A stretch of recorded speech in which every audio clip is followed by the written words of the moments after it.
Imagine standing on the wind-swept Kansas plains, where golden wheat fields stretch endlessly toward the horizon. Beneath your feet lies something extraordinary, a 12-story inverted skyscraper carved into the earth, a monument to human ingenuity born from the darkest fears of the atomic age. The Atlas F missile silo wasn't just another bunker. It was a masterpiece of survival engineering designed to endure what no concrete fortress could withstand, the apocalyptic fury of nuclear warfare. While conventional bunkers relied on sheer mass to resist destruction, the Atlas F did something revolutionary. It learned to dance with devastation itself. The engineers who designed the Atlas F understood something fundamental about survival that modern preppers often overlook. Sometimes the key to enduring catastrophic force isn't resistance, it's adaptation. Deep underground, where the air grows cold and damp, these silos employed a principle that would seem counterintuitive to anyone building a shelter. The living quarters, the command centers, the mechanical rooms, all of it hung suspended on massive coil springs and shock absorbers, creating what designers called the floating configuration. When seismographs detected the characteristic tremor of a distant nuclear detonation, these springs would compress and expand, allowing the entire habitable structure to sway independently from the outer concrete shell. The earth itself would heave and buckle, shockwaves rippling through bedrock at thousands of feet per second. Yet inside, the suspended chambers would ride these waves like a ship on a violent sea. This wasn't just clever engineering, it was battlefield-tested fieldcraft translated into Cold War architecture. Walk the perimeter of these underground labyrinths, and well, you'll notice something peculiar in the construction, a deliberate gap between the inner structure and the outer walls.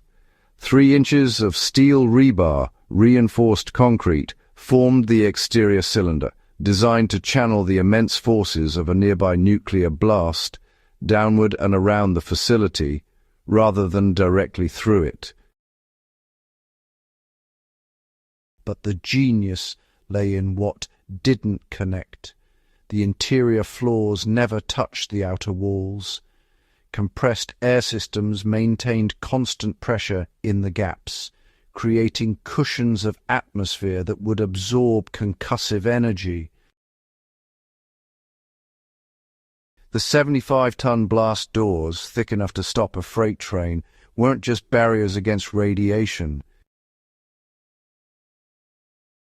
They were precisely balanced valves that could seal in milliseconds when overpressure sensors detected the telltale spike of atomic fire blooming on the horizon. Every element worked in concert, transforming potential destructive energy into manageable motion.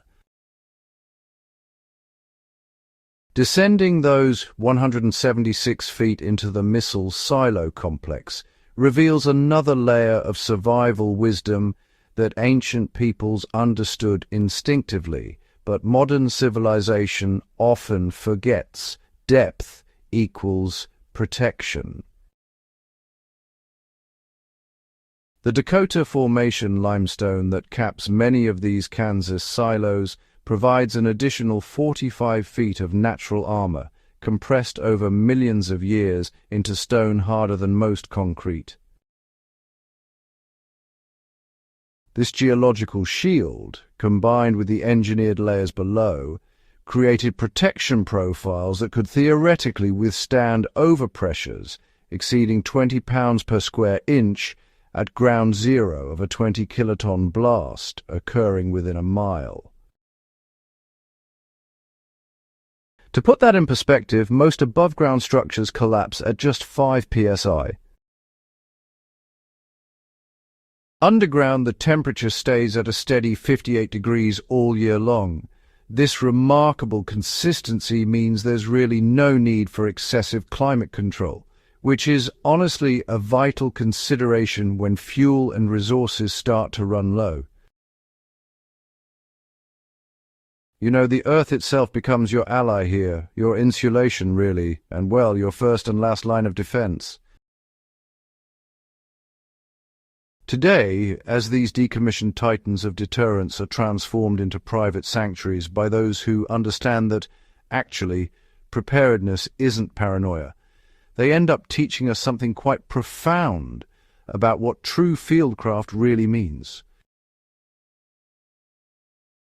The Atlas F silos proved that survival isn't about building the thickest walls or stockpiling the most supplies. It's about understanding forces, adapting to threats, and designing systems that work with nature's physics rather than against them. These Cold War monuments, you know, remind us that the best shelter isn't always the most obvious one, and sometimes the most resilient defense is the one that knows when to yield, when to absorb, and when to stand firm. The lessons carved into Kansas bedrock 60 years ago, well, they remain as relevant today as they were when intercontinental ballistic missiles stood ready on their launch rails.